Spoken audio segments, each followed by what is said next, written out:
Girl, how wrong could a person be? Hello everyone, it's Leo and it's time to talk about episode 30 from You and I Don't PreCure. This episode goes right down the hall on one of my favorite PreCure episodes ever. What the hell was this? This was absolute cinema. Oh my god. And before we start talking about the episode itself, I want to talk about Metadon's sacrifice, what I thought Metadon's sacrifice was based on last week's episode, what it actually is and why it triggered now, because I know it can be confusing. So, I believed that Metadon's sacrifice was the possibility of making new friends, the possibility of wanting friends. She gave that up. I was wrong. In this episode, her sacrifice was made clear by Picarine. She sacrificed her future with Purirun. So, a few considerations. The first one, I feel like what I interpreted last week made a lot of sense to what happened in last week's episode, but this information that we had for this episode makes way more sense for Metadon as a character. And with the explanation that we had today, it is also possible to understand why it triggered only now. We have two sacrifices in this season. One made by Purirun and another one made by Metadon. Purirun's sacrifice was something that she already had, which was all of her memories and everything she lived together with the idol PreCure. That was the most important thing for her. So she gave that up. For Metadon, her sacrifice was something plausible for her, was something that she always wished for, which is the future that Metadon could have with Purirun. But in Metadon's heart, she never really believed that she could have a future with Purirun. But she sacrificed that. So in one day, if she ever believed she could have a future with Purirun, she would be punished. She knew that. But she kept on living. So why didn't it trigger before? Picarine explained it. For Metadon, in Metadon's heart, the future she had or she could have with Purirun was always something vague.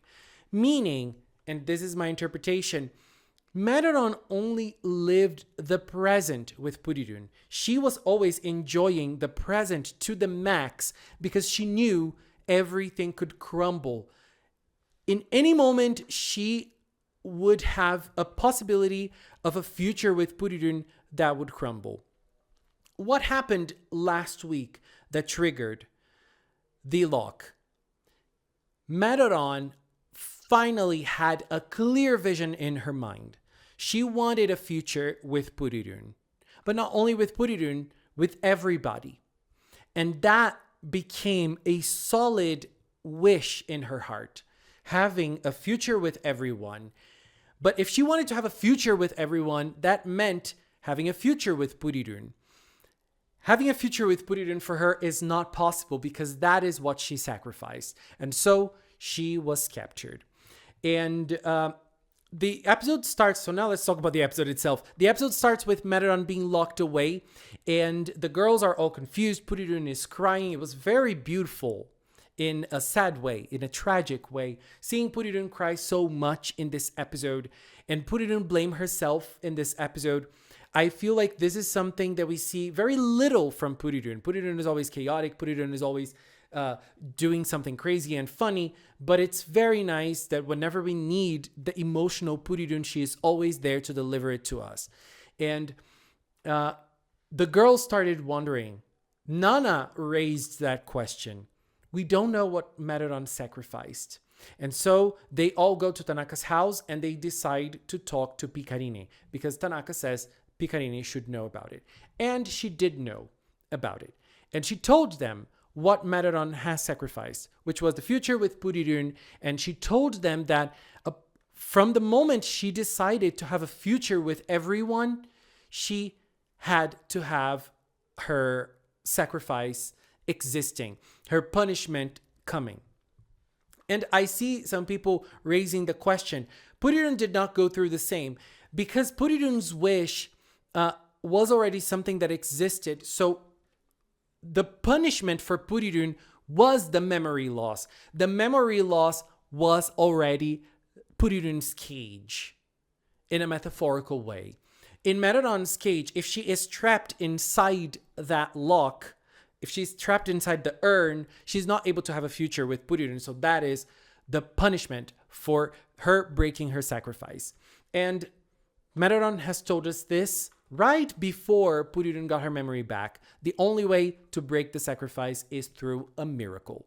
With Purirun, it was Uta who created a miracle. This time, things were a little different.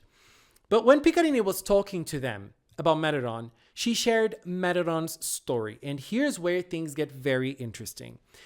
Kiraakira Land residents are people, are fairies full of light. They don't know what darkness is, and they don't have darkness inside of them. Even though we see them having bad feelings, bad actions, like cutting and zakurin, they don't have darkness inside of them.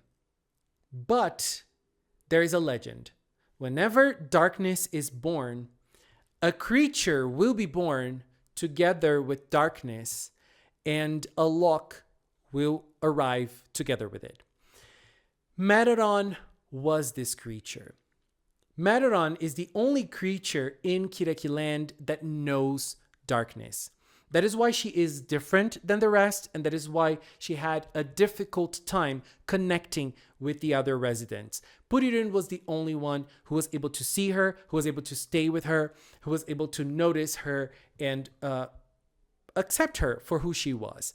And the others, they did not understand Metadon, and I think by consequence, they ended up excluding her. And this is Metadon's story. Metadon has always been different, but she's always been sidelined as well. But now she's trapped. What can the girls do? And I love that it's always Nana raising the question. Is there something we can do? Nana asks Picarine. And Picarine says, I don't know. I don't know how you can break Metadon from this curse. Like, I don't know what you can do. And they don't give up. We're talking about PreCure. We are talking about characters who do not give up. This is a lesson to all of us. Do not give up. And so they all stand up and they do something. Uta and Purirun are there in front of the tree and the hearts tree, and they are just thinking of what they could do. Purirun is screaming to Metadon while Uta is trying to talk to Metadon as well, saying she wants to be friends with Metadon too.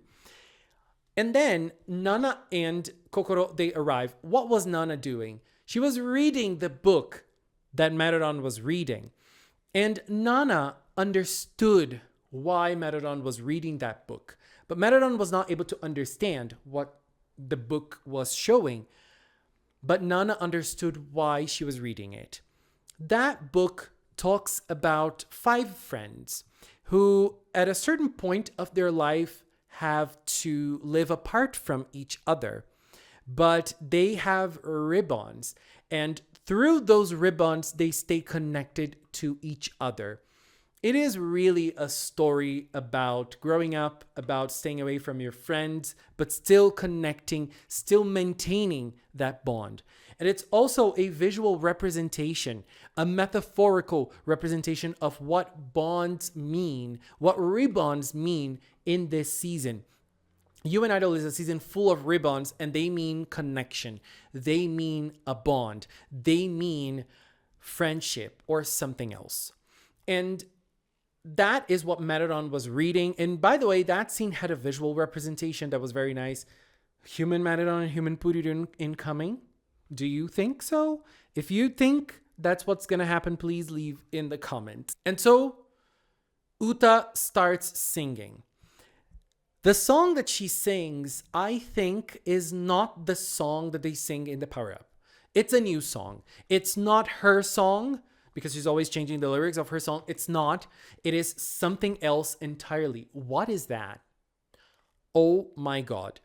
And through that song, through their feelings, they are able to highlight the Kiraakira light, and the Kiraakira light gets sent to Metadon inside the urn. Also, in that moment, we see Jogi appearing for the first time for Chokirine. And that is an interesting scene. Chokirine has been complaining that she's been lonely, and she's playing darts. And when Jogi arrives, he says that he is the new person who is going to help her. He's a new hire from Dark Ine, and he throws a dart. When his dart hits, all of the darts that Chokirine was playing before fall down. Does that mean something? Is he going to wreck Chokirine's plans? Is he going to steal away all of her glory, even though she doesn't have much glory so far? What is that? What's that mean? I'm curious. Anyways, before we go on, since this episode was legendary, it is time for a legendary group in today's Idol Corner. In today's Idol Corner, it's time to talk about legends. Today, we're going to talk about Momo Clover Z. Starting their career in 2008 as Momo Clover, the group was renamed to Momo Clover Z in 2011, and they're still active as a 4-member group. It's an idol group that has been extremely popular, gathering lots of fans, influence with an everlasting changing style and creative songs. Momo Clo is known for their extremely energetic performances, unconventional concepts inspired by heroes, traditional Japanese culture, wrestling, and so many others. They also sing many theme songs from anime and games like Pokemon, Sailor Moon Crystal, Joshiraku, and many others. Momo Clo is definitely one of the most iconic idol groups, and their fans are lucky enough to see their idols maturing, getting older, and their talent blossoming while they're still performing and being active. Momo Clover Z song recommendations are Nippon Egao Yake,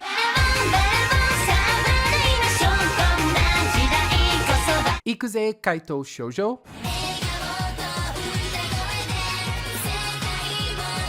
Event Horizon,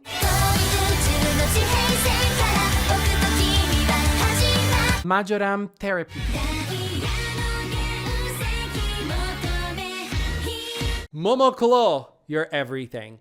Now, moving back, we have the girls trying to sing, and when Metadon is ready to catch the Kiraakira light that was sent to her, Jogi appears. And Jogi captures, it's interesting because Jogi does not steal Kiraakira like the other three. We've seen that before when he attacked Zakuri. He attacks people who are full of darkness, which is also the theme of this episode somehow. While he does it, he creates 2 new monsters, and they are called Dark Kuranda. They're new versions, and they start fighting. And it's interesting because he says that the Dark Kurandas are very strong, but honestly, the idol PreCures are not weak at all. Like, they're super strong and they can hold themselves against those strong monsters easily. And it's interesting because Purirun did not transform by herself. I wonder if it's because she was feeling so sad over what happened to Metadon and she couldn't transform. But that was never really questioned. She never really thought about transforming by herself into Zukun. And so we had Metadon in the urn. And Jogi also says that he presented himself to the Cures, and he said that there was going to be a special appearance. And here is where I think things get even more interesting than they already were. Inside the urn, Metadon is alone. Or is she? A new figure appears, and it's Dark Ine. Metadon gets very scared, but then the big shadow towering over her starts saying some things that Metadon can kind of relate to. One of the things that Metadon has said quite a few times during the show is that light and darkness do not mix. She has stated this over and over again. This is related to her own experiences in life. She is a creature that was born from darkness. She arrived together with darkness. And during this dialogue, it is clear that Dark Ine and Metadon were born at the same time. Dark Ine even says that both of them came from the same source, which is darkness. She calls Metadon the child of darkness. Also, Metadon, when Metadon was born, Dark Ine was born with her. And for Metadon to stay in a place full of darkness, which is where Dark Ine wants to take her, would be way easier for her. There's only one person who understands Metadon, and that is Purirun.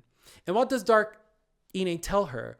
Dark Ine is very smart in using mental, psychological ways of getting someone. She tells Metadon, you think you have Purirun? Those girls are stealing her away from you. And even though Dark Ine, towering her, very menacing or menace-looking, can be scary, there's something that's even scarier than that. You having to confront yourself. And that is what Metadon goes through. Because that big shadow of Dark Ine disappears. And who's there? Tiny, small, almost insignificant? Metadon. Metadon in her dark version. The dark side of Metadon. That is who Metadon has to confront. And that can look small and insignificant. But when you have to deal with your own darkness, it might be even harder than that big, scary shadow. So Metadon has to go and deal with what her dark side is telling her. Because that is also part of Metadon. And so the dark Metadon starts telling her almost the same things that Dark Ine did. The girls are going to steal away your Netama. The one you love so much. You can't have her. They're stealing her. And Metadon understands that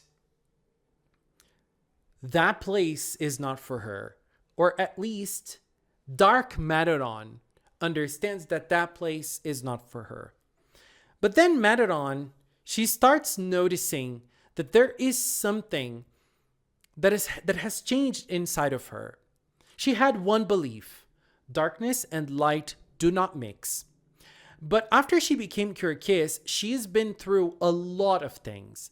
And she has been holding back because she knew that she could not dream of a future with Purirun, because if she did, she was going to go against her own sacrifice. But it came to a point in which she couldn't hold back anymore. All of the girls wanted to be her friends, and they asked to be her friends. Dark Metadon cannot fathom a world without Purirun. What does she do? She hates those girls that are going to steal Purirun away from her. But Metadon knows that they're not trying to steal her away from Metadon. They want to be her friend. And that scene was absolute cinema. I'll say it again. Absolute cinema. While Metadon was talking about the girls were fighting and they were slaying. Oh my God. They were simply slaying the house down. And Metadon, even though the dark Metadon is her, she's able to look at herself and say, I hate this. I hate this part of myself. Those girls that I have been saying that are stealing Purirun away from me and wanting me to be all by myself, they've been wanting to become my friends. They've asked for my friendship. They have extended their ribbons to me. I am the one that's holding myself back. My dark side. I hate it. And I want to connect to them. I want to tell them that I want to be their friend. And so we see ribbons coming out of the urn and connecting to every one of them. Purirun, Kokoro, Nana, and Uta. And Metadon is finally able to tell them she wants to be friends with them. That breaks the urn and Metadon is free. Her ribbons are free. This time around, Metadon was the one to create a miracle. But this miracle was only possible because we had Uta. We had Nana fighting very strongly for Metadon these couple episodes. We had Kokoro being right there every single time, helping. And we have Purirun, who is the one she loves the most.